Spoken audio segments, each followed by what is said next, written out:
Hello friends, welcome to my channel and thanks for watching this video. So welcome to another session of USA Weekly Market Report series. Now after couple of days or after rather 2 weeks worth of correction, we have seen a bounce back across the US market or across the Wall Street. Now the big question is this enough, or are we near to an end of an correction? And that's what we gonna or we at least try to find out as far as the charts and analysis is concerned. So let's start analyzing the trend and let us see what will probably happen, what has happened and what will probably happen moving forward. Now this is the price chart of Dow Jones. So if you zoom this chart, so you can clearly see a correction which has been going on from 4th of December. It actually made a top in 29th of November. Then since 4th of December we have seen a correction, and Dow Jones went down by 6.6% from the top. But the question is, as I have said, is this the end of the correction? So for that we want some prominent moves, or we at least have some clarification. Right now, if you are looking at the very near term, then Dow Jones must surpass 43,367 or more. If you do look at the current target or resistance, and we cannot clearly say that this is the end of the correction. So first of all, the trend, and second, if you're looking at the move now, it is trading below this red line, which is the 50-day moving average, simple moving average I have used, and it is trading in between 50 and 200-day moving average. So because Dow Jones is trading below 50-day moving average, so technically it may swing towards the 200-day moving average. So you have to be a bit more cautious about the move. So right now the range which is currently active for Dow Jones starts with 43,367, which is our target or resistance. Let it surpass and sustain above that, then we will see how price is going to move. And on the downside we have 41,650 and 41,250 260. This is what we can say, or we can see as far as Dow Jones is concerned. So basically it is in a range. Unless the index expand beyond the range, we cannot actually say that it is out of the woods. Now as far as Nasdaq is concerned, it has also fallen, but not as long as Dow Jones. But in terms of percentage change, you can clearly see nearly 5.4% worth of correction in Nasdaq. But it is not as weak as the Dow Jones.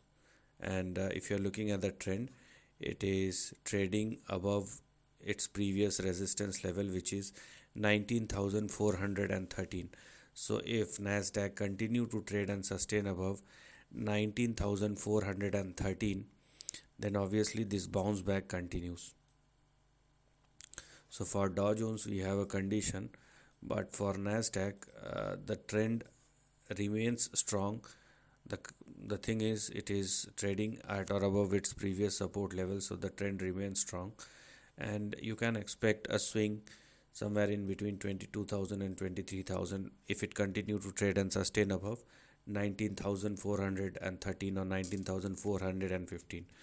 So both this index, Dow Jones and Nasdaq, is giving you different picture. And if you are looking at the price chart of S&P 500, then obviously you can clearly see some similar kind of moves. It is a culmination of both Dow Jones and Nasdaq, but much more influenced by Nasdaq rather than the Dow Jones. So what do we have in front of us for S&P 500? I know if you're looking at the moving average, then it is not looking good, but if it continue to trade above 5888, then obviously you can expect some upside. Okay, so a mixed bag kind of trend which we have in front of us, and that's what we need to look at. So even if, let's say, Nasdaq or S&P 500 is trading above the support level, obviously probability is there that they will move higher, but that's not a certainty because the trend remains weak.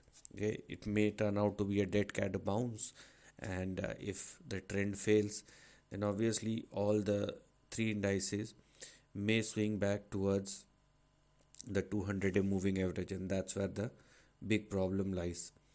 Now the question uh, is there is anything which can define this move or which can give us the clarity about the potential trend across the market.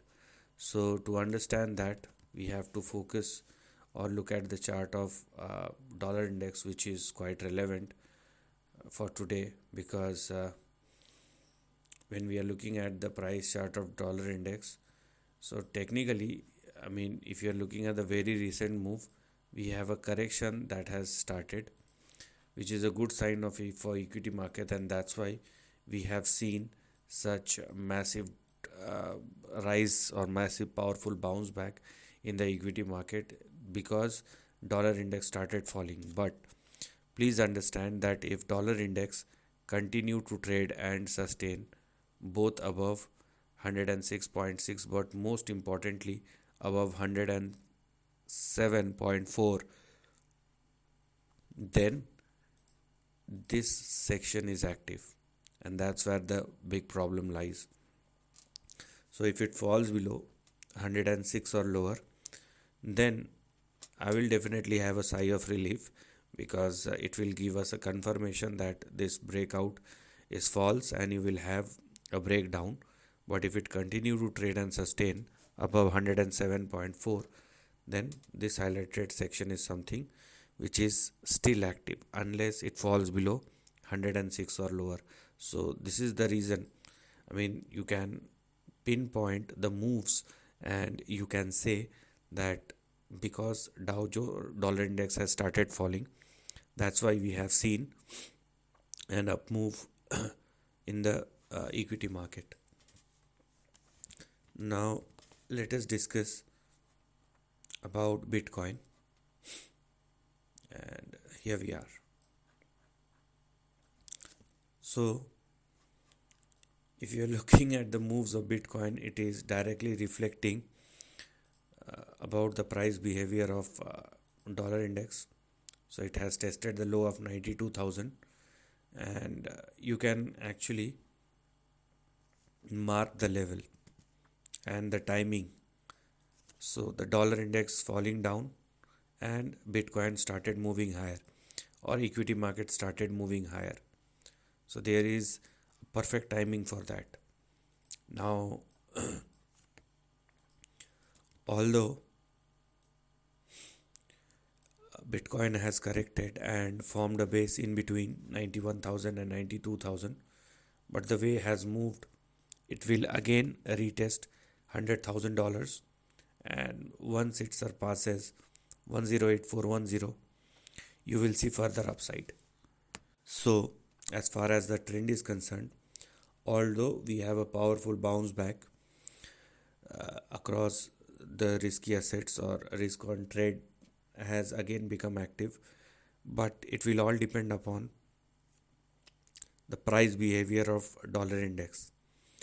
If you are looking for a big move, then dollar index must fall below 106 or lower. If it continue to trade and sustain above 106, but most importantly above 107.4, then the volatility will continue to linger on, and that's what you need to take care of. So this is the end of the video. Thanks for watching.